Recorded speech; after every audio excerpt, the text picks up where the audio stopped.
Hey everyone, First T here. Thanks for checking out this YouTube channel.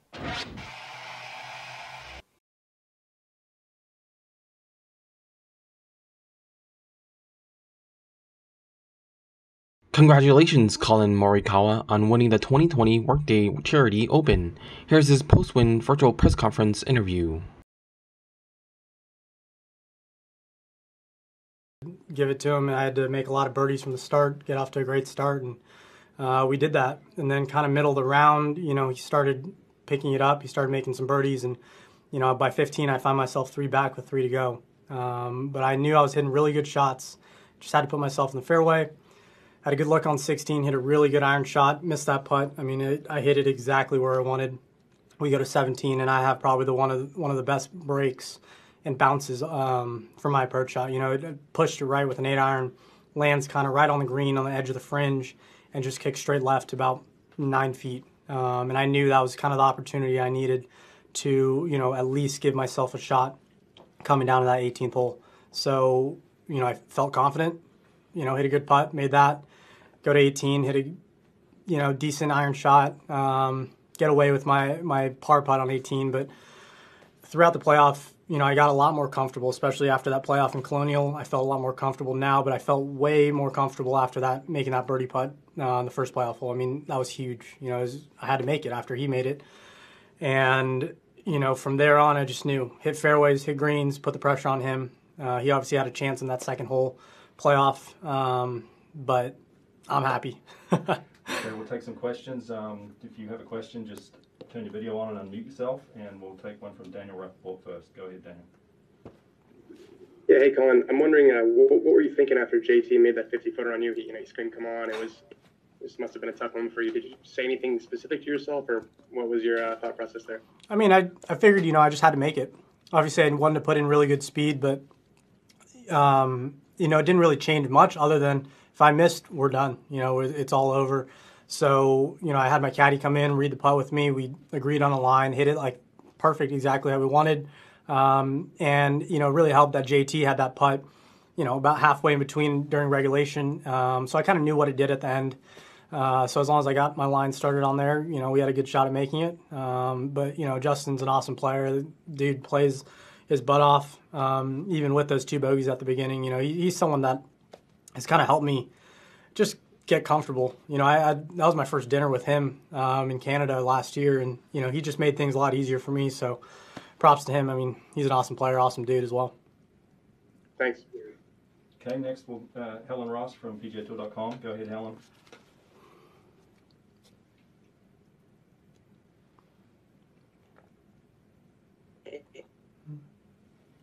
Can you hear me okay? Yep, all good. Okay. Well, I just wanted to ask you a little bit about that dinner as well.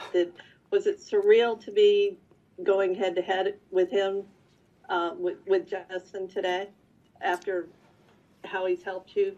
Yeah, I wouldn't say he's been there every practice round for me, but making things easier and just telling me, when we had that dinner just over a year ago, just telling me, if you're good enough, you're going to get out here at some point. Everyone's path is different. You don't know how quick or how slow it's going to get there, but if you're good enough, you're going to get here. And, at that point, in my head, I felt good enough already. And I just had to have some starts and opportunities and obviously play well, but just have those starts to show everything and everyone what I had. So, to be in a playoff with Justin, 3 shots back out of, it's awesome because being 3 shots to start the day, there weren't many guys, I'd say, that really had a chance to make a run for it, but I got off to a really good start today, and that's what I needed. I had to get off to a good start. I didn't do that yesterday, but I knew that front 9 is kind of where I can make a lot of birdies, and I did for the most part. Okay, next we'll go to Bill with the Columbus Dispatch. Go ahead, Bill. Yes, Collin, 2 quick ones. One, you almost had 2 aces. You had 2 that were right there. What was that like? Were you thinking, boy, that would have been nice to get one of those? And the other is just, what does it do for you to not just win in a playoff, but to win in a playoff against a player of Justin's caliber? Yeah, the ace, I really thought I might have had it on 4. I knew it had some heat, but I had a really good 6-iron, hit the pin, and what are you going to do? It's, you know, when it's running that fast, you just kind of get lucky and hope it kind of stays within there. Yeah, I have to apologize to Victor on 12. I took his tee, and I was just not thinking. I was just seeing 8 iron at the pin. So, you know, thankfully he chipped in for par because I would have felt a little bad if he didn't. But, you know, to go up against Justin in a playoff, he wasn't going to give it to me, that's for sure. And he definitely didn't for the start. You know, making that 50-footer on that first playoff hole, you know, just forcing me to make something. And then we go to the second playoff hole, and he sticks it, and he's 35, 40 yards behind me, and he sticks it to whatever, 10, 12 feet. So, you know, I just knew I had to keep putting on the pressure. I couldn't give away any shots. If I just hit quality shots, and you slowly wear them down, slowly give yourself a chance to make birdie. And, you know, at one point, hopefully they'll drop. If not, you know, I got a fortunate break with Justin having to chip out there. Okay, next question, Brennan Quinn with The Athletic. Go ahead, Brennan. Hey, Colin. Congratulations. I'm curious, on 15 when you were blocked out by the trees, what were you trying to do there on that second shot? And after kind of that error compounded itself, and then you see JT make that eagle, you know, how do you not let that kind of, you know, just become a moment that the whole thing, yeah, you know, basically ends? It was tough because, I mean, I had a really good eagle look on 14. I had a great drive to, I don't know, 15 feet. And, you know, so I was trying on that second shot to get it out to the second fairway, you know, where Victor was, maybe not that far, but the lie was just brutal. I mean, it was one of the worst lies I had all week, and kind of questioned myself before I hit it whether it was going to be enough with an 8 iron, but, you know, it happens. I don't know if it was lucky or unlucky to end up where it was on that upslope, but, you know, it gave me a chance to just be aggressive, hit it up in the air, and let it land soft. But once he made that eagle, I knew I had to make my par putt. If I didn't make that par putt, you know, I might not be sitting here right now because, you know, a 3-shot cushion with 3 to go is a lot different than 4 with 3 to go. And then him, hitting a somewhat of a poor tee shot on 16. I knew this was my window of opportunity, and I thought it was going to be a 2-shot swing if I made my birdie putt. But, you know, like I said, just the same concept of what I did in the playoff. I had to keep putting pressure on him to hit good shots. These finishing holes aren't easy, and you have to really hit your shots. But, you know, I thought I did that. And, you know, big birdie on 17, and then 18, get away with a par. He makes bogey, and there we are in that playoff. Great. Thanks, man. Okay, right now we have one left in the queue. Doug Ferguson, go ahead, Doug. I had a couple for you, Colin. If someone wasn't able to watch today, close family friend, your girlfriend, whatever, and you called her and she said, "How'd it go today?" What would you say? How would you explain that one? It would be amazing. That's how the day went. It was a long 8 or 21 holes. I'd explain that. But it was a grind. You know, I knew from the start nothing was going to be given today.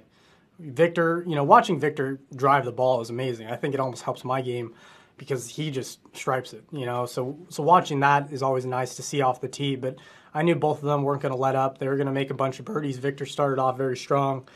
Even though Justin made a couple bogeys at the start, you know, he was going to figure it out, and he did, with making, I think, 4 birdies in a row from the 8th hole to 12, or 8 to 11. So, you know, I talked to my girlfriend. She couldn't watch much of it, but she's excited. I'm excited, and I'm just really happy. Just tell her you 2-putted from 10 feet for par and 1. Yeah, Listen, yeah, exactly. The other thing too, your reputation that you've developed in a short year, a lot has been just consistency. How important to you is it to kind of get a win to go with the consistent play, especially a win against not so much a full field, but there's sometimes a stigma against opposite field events to do it here? You know, it's huge. I'm obviously trying to be very consistent, but I also want to give myself a chance to win. And then you got to close it out. And then, you know, you pile on more after the other. Because, you know, if I just finished 10th every single week, no one would be talking about me other than, you know, here's another top 10. So it's huge. You know, this is a huge kind of stepping stone. We got number 1 out of the way. We got number 2. You know, let the gates just open and let's just keep going. Because, you know, obviously it was a tough loss at Colonial a month ago. But I learned a lot. I learned a lot from last week or a week and a half ago. at Travelers after my missed cut. So, this is just more positives, more learning for me. And, I got to go back to, okay, what did I do great? What did I do wrong this week? What can I get better? Move on to the next week and make a lot of birdies. Thanks. Thank you. All right, and we've just got a couple more here. Daniel Rappaport, Golf Digest. Go ahead, Daniel. Yeah, Collin, you've had a tremendous amount of success already in your professional career. I'm sure they've told you, more wins than miscuts. Just wondering, are you a little bit surprised at all? I know you had an unbelievable amateur career. Are you at all surprised about how quickly the success has come?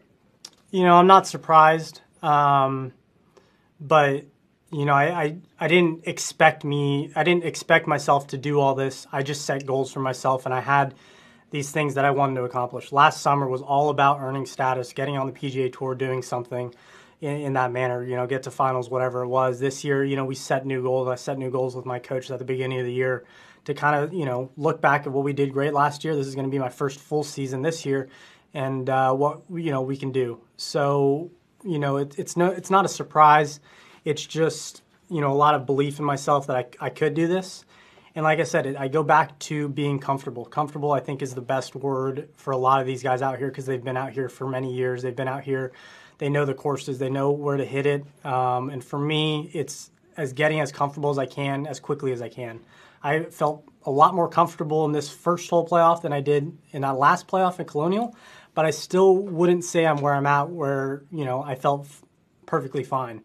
By the second playoff hole today, I felt very comfortable, and I knew, let's just play some golf. And that's where I want to be everywhere I am, no matter what situation. So, it's all still a learning experience for me, but, I'm going to chalk this up to that board and just, look back at it later down the road when I need some, emphasis on, what I did well, what I didn't. And, overall, it was just an amazing week. Thanks. Okay, just time for two more quick ones. Brennan Quinn, The Athletic again. First one, I have to ask about the first putt on 18. Yeah. When kind of looped on you and your hands in the face there, was it just a skip a heartbeat? Or? Yeah. Well, I guess it was my second putt. It was for par. Sure. Yeah, my heartbeat must have skipped a billion times. And that's that. We talk about comfort. It just a bad putt, but that's when it really shouldn't happen. But thankfully, it caught the hole. The hole's very kind to me. And, when you get an opportunity like that, you move on, look at that next hole. So, the same thing when JT missed his putt on the second playoff hole. It's brand new. Doesn't matter what happened before. We have hit really good shots. We've hit really good putts. Let's just keep doing that. And, we did at the end. And just where are you kind of in that process of maybe controlling your adrenaline at the end of rounds and becoming a finisher, kind of becoming a pro, right? Yeah. Somebody who's used to this stuff. Definitely. I think it's improved a lot over the past month. Colonial was huge for me. And Colonial, I didn't really feel it until the playoff. This, I kind of felt it on that par putt. But, like I said, every experience you get, it just helps. No matter whether it's good or bad, it's just always going to pile on, and it's always going to help as long as you learn from it. So, thankfully we got away with this one. And, but, I think the next time something in that same manner happens, or I've got a putt, a par putt to make, I'm going to feel a lot better, down the stretch. Thanks. Okay, Bill Ryblinski from Columbus Dispatch. Go ahead, Bill. Yes, you're obviously back here for the Memorial. What are your thoughts on that? Obviously, it's been unprecedented it's been a long time since one side held two tournaments back to back. Yeah, it's going to be weird. I was talking to my caddy, JJ, kind of middle of the round. I was like, it's going to be weird, playing another course again, because it's like, you're playing your country club for 2 weeks. You pretty much have everything figured out. At least I hope I have everything figured out, but I know I'm not. I think Jack is just going to trick this course up, a lot more. Obviously, off the tee, it's going to fit very much the same, hitting the same clubs, which I think is going to be beneficial because I see really good lines off these tees. But who knows how much the rough is going to grow in the next 3 days. Greens can get baked out. I think yesterday with some wind, you started seeing some front pins a lot tougher than you would see even today. Today we had no wind. So we got pretty lucky for this first week, but we'll see what happens next week. Congratulations once again, Collin Morikawa. What are your thoughts on the 2020 Workday Charity Open? Let me know in the comments section below, and please click on the thumbs up icon if you liked this video. Subscribing to this YouTube channel and sharing the video also helps. And don't forget to click on the notification button for this channel so you won't miss the next First 2T video.